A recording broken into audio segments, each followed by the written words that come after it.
Depending on where you look for information, you'll find all sorts of answers about breeding Neocaridina shrimp, but not all of them are accurate, and some can actually be misleading.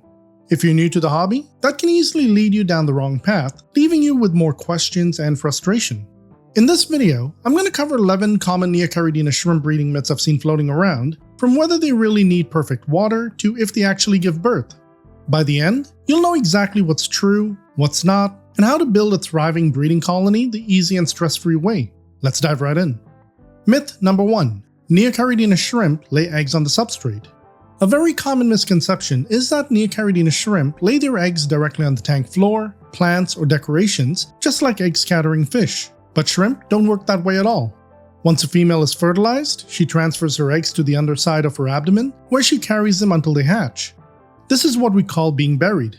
For the next 3 to 4 weeks, she'll constantly fan her swimmerettes to oxygenate the eggs and keep them clean to prevent fungus. Occasionally, a female may drop her unfertilized eggs, usually due to stress, poor water quality, incomplete fertilization, or if she's a first-time mom. But that's not normal breeding behavior. If you see eggs scattered on the substrate, it's a red flag that something's off, a sign to check your water parameters, diet, or possible stress factors in the tank. Myth number 2. You need perfect water to breed shrimp. One of the biggest myths in shrimp keeping is that you need flawless water chemistry for your shrimp to breed. The truth? It's not about perfection, it's about stability. Neocaridina shrimp are incredibly adaptable. They can live and breed across a wide range of parameters as long as things don't constantly fluctuate. A pH between 6.5 and 8.0, GH of 4 to 14, KH of 0 to 10, TDS of 180 to 400 parts per million or ppm, and a temperature around 70 to 75 degrees Fahrenheit or 21 to 24 degrees Celsius are great targets, but some small deviations won't hurt them. You can check the description below for these ideal water parameters. What actually stops shrimp from breeding are sudden changes, things like temperature swings, ammonia spikes, or unstable parameters. A mature, consistent tank is far more important than chasing perfect numbers. Myth number 3. Mixing color morphs destroys all color in offspring. You've probably heard that if you mix colors like red cherry and blue dream, you'll immediately end up with wild-type colored shrimp in the next generation. That's only partly true. When color lines mix, their genes blend in fascinating ways. The first few generations usually produce marbled or mixed shades, sometimes even lower grades. It's actually amazing to watch because you can end up with some truly unique color morphs. If you're a shrimp breeder like my buddy Mark Shelley from Mark Shelley Aquatics, you can selectively breed these new morphs until the line becomes stable. If you'd like to learn more about that process, check the description below for a link to his channel. Over time though, genetics tend to drift back toward the wild-type coloration as those natural genes are dominant. But that happens gradually over several generations, not instantly. So if you just want a colorful, diverse display or a skittle tank, mixing colors is perfectly fine. But if your goal is to keep or sell pure color lines, it's best to separate them to maintain consistency. Myth number 4. Neocaridina shrimp will eat their own young. This one scares a lot of beginners, but it's almost entirely false. Unlike many species of fish, adult Neocaridina shrimp don't actively hunt or eat their babies. Neocaridina shrimp are scavengers. They graze on biofilm, algae, decaying plant matter, and leftover food, but not healthy, living baby shrimp. If you ever see an adult picking near a baby, it's probably just grazing on the same surface. Now, if you do see an adult eating a baby, it's usually because that baby already died, often from starvation or another cause. The real danger to baby shrimp isn't their parents, it's a lack of food and safe hiding spots. When tanks don't have enough moss, leaf litter, mulm, or biofilm, babies can starve or become easy targets for fish. A mature tank filled with natural cover gives baby shrimp everything they need to grow safely right alongside the adults. Myth number 5. High-grade Neocaridina shrimp always breed true. It's easy to assume that if you buy high-grade shrimp, like painted fire reds, all their babies will look exactly the same. Unfortunately, that's not how shrimp genetics work. Even from 2 perfect parents, you'll still see a mix of offspring, some vibrant, some pale, and some nearly clear. That's because color is influenced by multiple genes, some dominant and others recessive. Over time, if you don't selectively breed, those lines naturally drift back toward more wild-type coloration. Maintaining a true breeding line means consistently removing off colors and breeding only the strongest individuals. In the end, it's genetics, not grade, that determines consistency. Myth number 6. You need RO water to breed Neocaridina shrimp. Reverse osmosis, or RO water, sounds fancy, and it's great for control, but it's far from required. Neocaridina shrimp have been bred successfully for years in plain, conditioned tap water. What really matters is that your water is safe and stable. If your tap water is properly conditioned and free from chlorine, heavy metals, and ammonia, your shrimp will breed just fine. RO water gives you precision, but for most hobbyists, it's unnecessary. It only becomes useful if you can't fully trust your water source. For example, one viewer mentioned receiving a city notice that their water was being treated more heavily after an E. coli breakout, and that's the kind of situation where RO makes sense. Constantly chasing or adjusting parameters often does more harm than good. The best approach?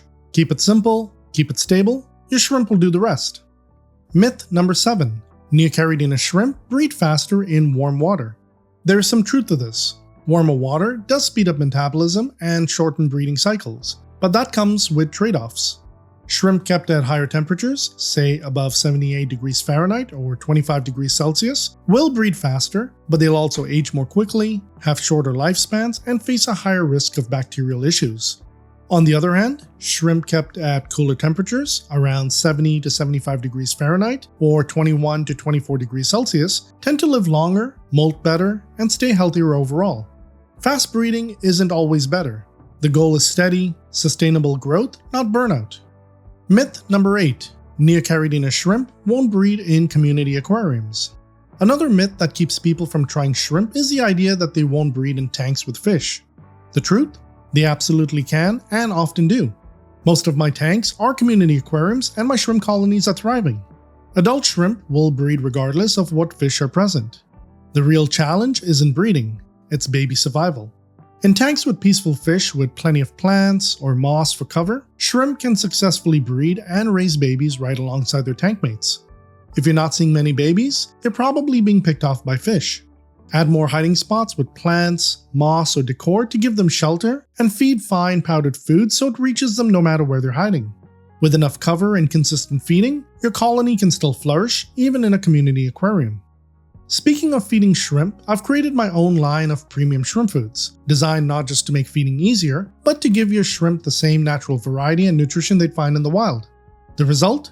Shrimp that stay healthy, active, and thriving. Let's start with the staples. The foods you can feed once or even multiple times a week. The first is Fuse, a carefully balanced fusion of land and sea ingredients. It combines proteins like salmon, krill, and shrimp with algae, yeast, and essential vitamins. This blend delivers omega-3s for color, antioxidants for immunity, and gut-friendly nutrients that support digestion and steady growth. Fuse even comes with a tiny scoop, so you'll never have to worry about overfeeding. To complement that, there's Vita. While Fuse is protein-rich, Vita is plant-based. It's made from a blend of carrot, spinach, kale, beetroot, pumpkin, and sweet potato. Packed with fiber, minerals, and antioxidants, Vita encourages healthy molting, natural coloration, and long-term vitality, all without fillers or preservatives. And just like Fuse, Vita includes its own scoop, making it simple to measure out the right amount every time. Used together, Fuse and Vita give your shrimp the same nutritional balance they'd naturally seek in the wild. Now for the complementary foods, perfect as weekly add-ons or special treats. Snow is my snowflake food, made from soybean hull pellets. When it hits the water, it expands into a soft, fluffy layer that shrimp can graze on for days. As it breaks down, it fuels biofilm growth, one of the most important natural food sources for shrimp. It's high in fiber, safe to leave in your tank for long periods, and even doubles as a vacation food when you're away. And finally, there's Buzz, pure natural bee pollen granules. Buzz is loaded with protein, amino acids, vitamins, minerals, and antioxidants. Just a small weekly feeding gives your shrimp an incredible boost in growth, color, energy, and overall health. You can pick up any of these foods individually, grab the full 4-pack, or try the sample 4-pack if you just want to test them first. And to make it even better, you'll get 10% off with promo code FOREVER10 at checkout. I'll leave a link for you in the description and pinned comment below. These 4 signature foods make shrimp feeding easy and stress-free, while providing the same balance they'd get in the wild. And because most of them are powder-based, they'll help ensure the survival of your baby shrimp too. Myth number 9. Frequent water changes disturb breeding. Some aquarists worry that water changes interrupt breeding cycles or cause stress. In reality, consistent maintenance is one of the best ways to encourage breeding. Small, regular water changes around 10 to 20% each week or every 2 weeks help refresh minerals, improve water quality, and mimic the natural influx of rainwater shrimp experience in the wild. Sudden, large changes can cause shock, but gentle consistency promotes healthy molting and steady reproduction. That said, many successful aquarists rely on top-ups instead of water changes, and that's perfectly fine if your tank is stable. In mature, lightly stocked aquariums with plenty of plants, topping up can maintain consistent conditions without issue. Just keep in mind that top-ups only replace evaporated water, not the minerals your shrimp use or the small amount of waste that slowly accumulates over time. As water evaporates, your total dissolved solids or TDS can gradually rise, and if it gets too high, it can cause stress or even death for sensitive shrimp. Doing the occasional small water change, even once every few weeks, helps refresh those minerals, control TDS, and keep things balanced long term. The key is to find what works for your setup. As long as your parameters stay steady and your shrimp are active and breeding, you're doing things right. Stability breeds success, and maintenance in any form is part of that stability. Myth number 10. Berried female shrimp can't carry new eggs. This myth causes endless confusion, especially when you see a female shrimp with both a visible saddle and eggs under her belly. Many people assume she's double pregnant, but that's not quite how it works. The saddle is the cluster of unfertilized eggs developing inside the female's ovaries, which is visible through her upper back as a yellow, green, or white patch. It's the pre-pregnancy stage, meaning she's preparing for her next clutch. After molting, she releases pheromones to attract males to mate and help fertilize the eggs. Once fertilized, the eggs are transferred from the saddle down her back to her brood pouch under the abdomen. At that point, she's berried. She'll carry those eggs externally, fanning and cleaning them for 3 to 4 weeks until they hatch. A berried female cannot mate again while carrying eggs. Her body is completely focused on nurturing the current clutch. However, it's normal to see both the saddle and eggs at the same time during the transition or when the next batch begins to form early. Understanding this difference between the saddle and berried stages helps you identify where each female is in her breeding cycle and clears up one of the most common sources of confusion in shrimp keeping. If you'd like a full in-depth guide on breeding Neocaridina shrimp, check out the video in the top right corner. Myth number 11. Female shrimp give birth. This is one of those myths that sounds innocent, but spreads everywhere, even in aquarium shops. People often say the shrimp gave birth when they suddenly notice dozens of tiny babies crawling around the tank. But technically, shrimp don't give birth at all. Neocaridina shrimp are egg carriers, not live bearers. After mating, the female attaches her fertilized eggs to her swimmerets, the small leg-like structures under her abdomen, and carries them externally for about 3 to 4 weeks.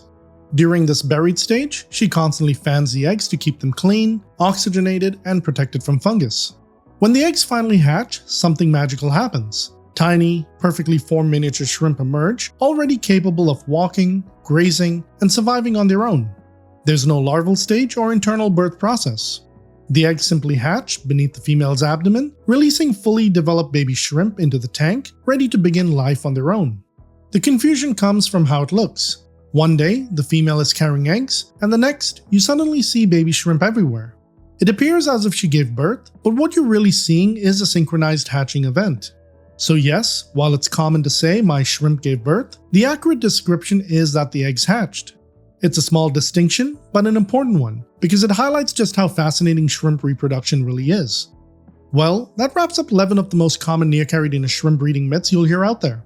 Hopefully this cleared up a few things and made breeding feel a little less intimidating, because it really doesn't have to be complicated.